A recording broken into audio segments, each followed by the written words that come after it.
The pitch control on the 1200s goes -8% and +8%. It's a bit confusing, I found it at first, because you're pulling toward yourself for plus and away from yourself for minus. But you'll get used to it, and soon you'll just be like the sliding and gliding, smooth groove kind of person. Whoa. Now, on the 1200 MK3Ds, which this turntable is, there's a reset button, which basically, there's a green light right here. The reset button sets the pitch back to 0. So if you could be riding a pitch and take it up to +8, you hit the reset button and it's going to go back to 0 automatically. That's really not handy or nor necessary when you're mixing records, because you'll sound a little silly if you speed up a record and then boom, slow it right down right away. But just so that you know what that button is. Also, you'll notice we've got these handy little dots on the side of the platter here. They're in an interesting pattern. And what happens with this pattern is when you play and you're at 0, and I'll put the reset button to make sure I'm exactly at 0, the middlemost pattern stays completely still. Now if you move it plus, go up a little bit to like +2, soon that pattern starts to move and other patterns begin to slow down, and then soon they'll stay still. Like at around +4, the next pattern up stays still. This isn't really useful for mixing, but it's just pretty cool and it's just kind of fun to look at, honestly. But, you know, if you were a maniac scientist, maniacal scientist, you would then maybe you could pitch down to -4 or 5, match the next bar and match the next bar there, and then you knew that the two of the same record matched. You know, it's just kind of cool and handy. And also, another thing about this is, as we'll get into later, this is often an easy way to kind of slow down your record just a little bit if you're mixing and you don't really want to change the pitch too much, but it's a little bit off. You just gently kind of touch it. And since there are all these little patterns here, these little circles, it gives you an opportunity to slow down the record very little rather than doing this, because what happens is slip mats all have different feels. Some slide more easily, some don't. So if you stop the record like this, trying to slow it down like this a little bit, sometimes it'll stop completely or stop more than normal. Sometimes it will just stop not enough. So this way, this is a consistent way. You get used to doing this, you're in good shape. But the ideal, the final lesson of mixing is that you don't even have to use this at all. You're going to use all this. And that's the best way to do it. That's the smoothest way to do it. Then you're going to be the smoothest operator on the smooth groove, on the smooth pitch control. So that's the best deal. Every now and then you might do this a little bit, but really we're going to teach you how to rely just on the pitch. And that way you sound smoothest. I don't know if you've heard of DJ, but sometimes a DJ will be playing, the song will be going, there'll be a vocal, ah, and it'll go, ah, ah, ah. And that's the DJ kind of pushing it or slowing it down. Nah, it doesn't sound too cool, and it certainly can mean danger on a train wreck. It can be a big problem and cause major embarrassment on the 1s and 2s. Yo. Attached to your turntable, you'll find a bunch of wires. You've got your funny little thin one. That's called the ground wire. It's an electrical ground wire, and you'll find that that removes this horrible humming, buzzing sound, so it's very important. You've got your stereo RCA cables. Anyway, these are important too, and then of course your power cord. If you're born in the 20th century, you understand about a plug, so I'm not going to get into that. These are pretty easy. Red is for right, white is for left. You take these, and in your mixer, whatever kind of mixer you have, it's going to have a phono left and a phono right. It's not rocket science. You're going to go right to the phono right, and you're going to plug in the red to the phono right, and you're going to plug in the white to the phono left, and now you've got the audio hookup.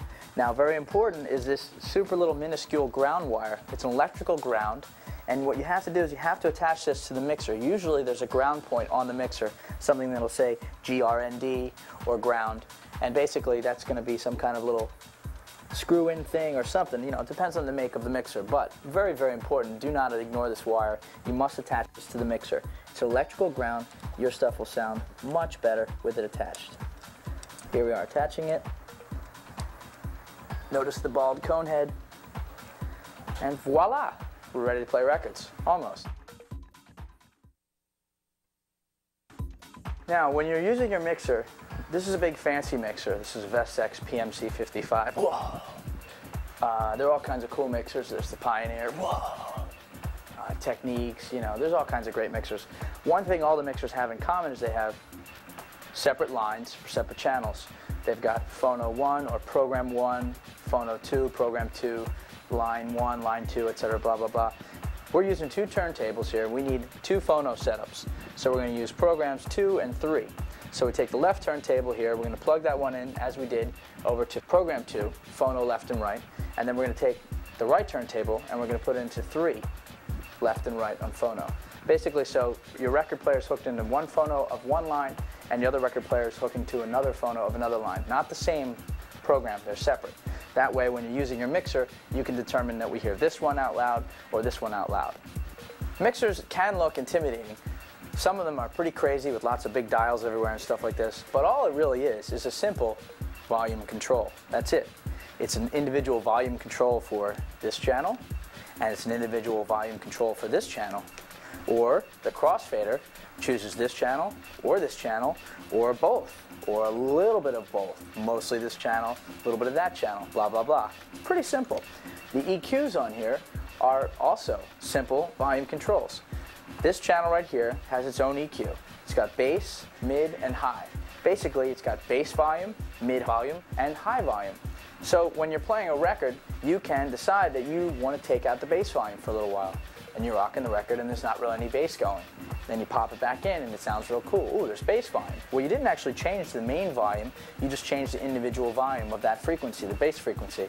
This is where it gets exciting to be a DJ, and this is where it's exciting to do some fun little mixes, because you're actually kind of recreating songs. You're determining when the highs disappear. And suddenly it just starts sounding so cool, and then pop it back on and it sounds kind of cool. And then you're going to remove the bass, and then suddenly there's no bass, and then you're going to kick it back in, and it's kind of cool. So that's really fun, and we're going to get into that with one of our techniques lessons. But just to understand, these things aren't so intimidating. It's just simple volume control. Once you realize that, you can take on any mixer, no problem.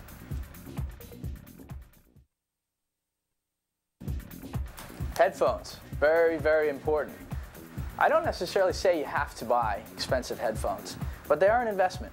And you know, these are your ears, and this is your mixing, and you do want to take care of yourself. These are very nice. These are the fancy, cool Sony MDR V700s. Whoa! They're pretty cool, pretty techno. I'm sure you see a lot of DJs like this.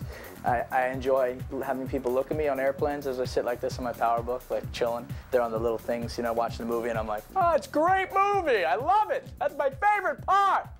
But anyway, they really block out the external sound, which is really good. Actually, the better the headphones you'll notice, the better this feature.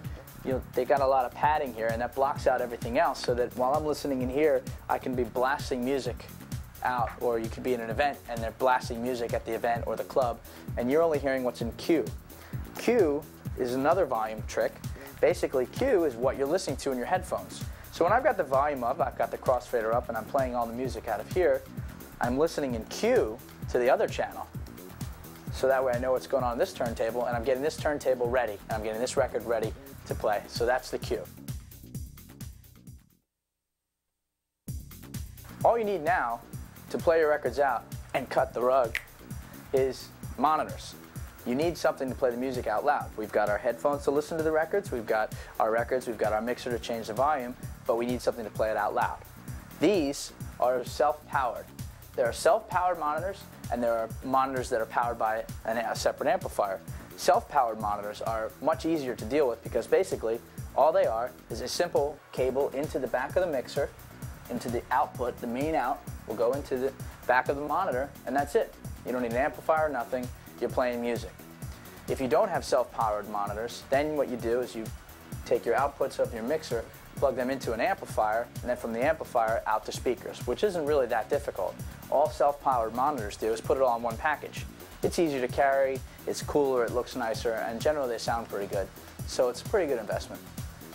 If you're on a budget, as we all are at different times, no problem with that. You can go right into your stereo from your mixer. So whatever you use to listen to at home, where you listen to your J. Giles band or your Disney soundtracks, whatever you're into, anyway, or your Okie tape, right? Whatever you're listening to at home, you can take the mixer, take the out of the mixer, plug it into the amplifier, your home amp, your home stereo. Do not plug it into the phono of your home stereo, because the phono input is amplified on your home stereo, and the mixer actually puts out a lot of signal, so you'll find it'll distort and sound horrible. What you want to do is you want to take your mixer, you want to plug that into either a CD line or an auxiliary line or a second tape line, like tape 2, something like that on your home stereo. Then you're playing on your home stereo. Be careful now, because there's a lot of bass, you know, and don't destroy your speakers. or your stereo, but it's a great way to get started right off the bat. Try to keep your system, your setup at a balanced area. Maybe those 6-foot card tables are not very good because they pretty much resonate bass. In other words, bass travels through them and will hit the turntables. You don't need these fancy cases. If you don't have these cases, that's fine. One thing you can do on the turntables, which is a great adjustment, is on the bottom of the turntable, these little feet, which you'll actually have to attach when you first get them, you screw them in. What you want to do is, if you're on a little bit of a shaky situation where people walk there, or you're not on cement blocks, which is the best thing. If you can set up some cement blocks, go to Home Depot, put them on the cement blocks, you're all set. But if you don't have that ability, these things kind of screw in or they screw out. And you'll notice they're kind of elasticy. You basically want to screw them out to almost the fullest amount before they actually come out of the holes. And that's going to give you the maximum shock protection. So that way your turntable is less likely to vibrate and skip when people walk or dance or whatever happens. One last tip: when you're plugging into your home stereo or whatever sound system you're plugging into, turn on your mixer and your turntables before you turn on your home stereo or your monitors or whatever, because often you'll hear a little pop, you know, when you turn it on after that stuff's on. Sounds bad, not good for the system.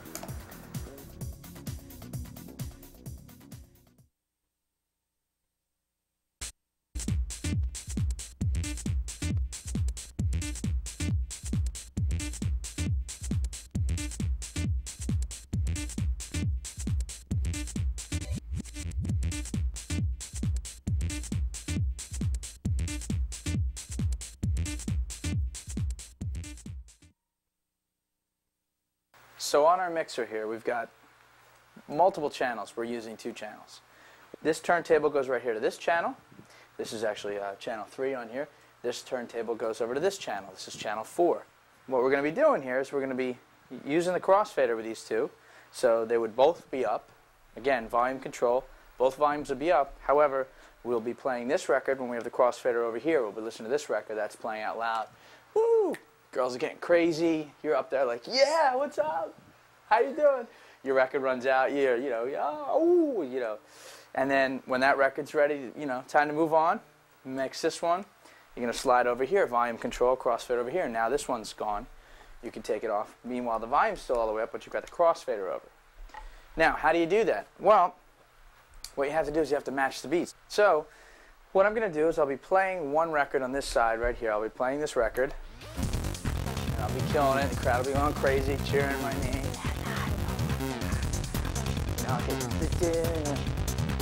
But anyway, so I wouldn't be doing any of that. I'd be working hard DJing. So I'll be playing that out loud. Then what you do is in the headphones, you're going to listen to the other record, Q.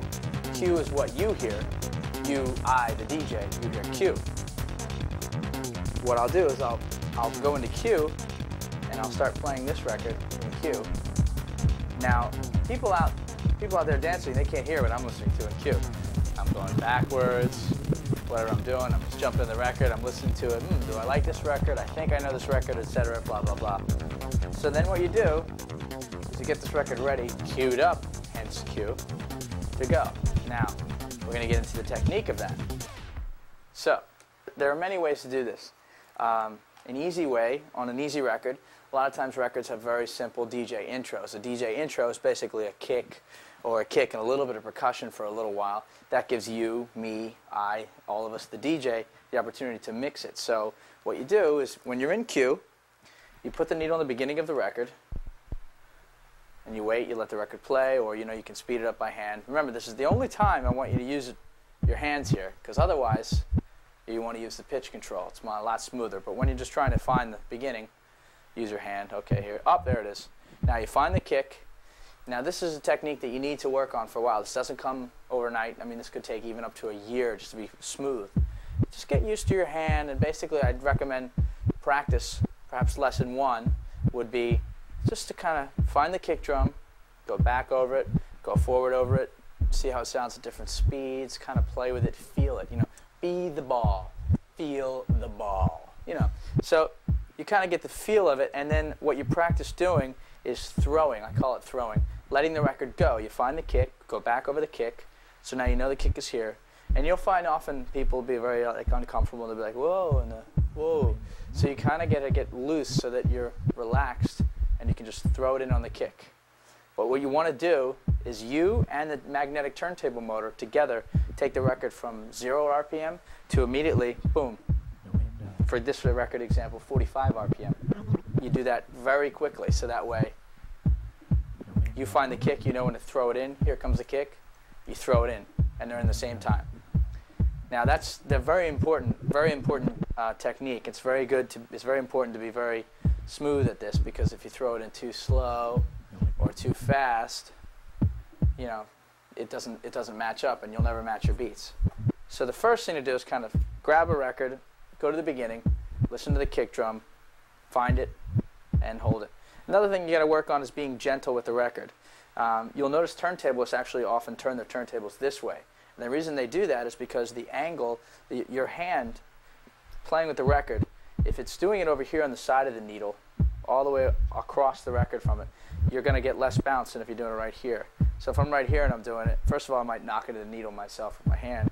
But second of all, it's going to skip a lot more easily. So we're not turntablists, we're not flipping our turntables, but it's best to keep your hand opposite the needle on the record. Again, practice, throw it in, and just do that for a little while. It's going to, take you a little while, and you'll hear why.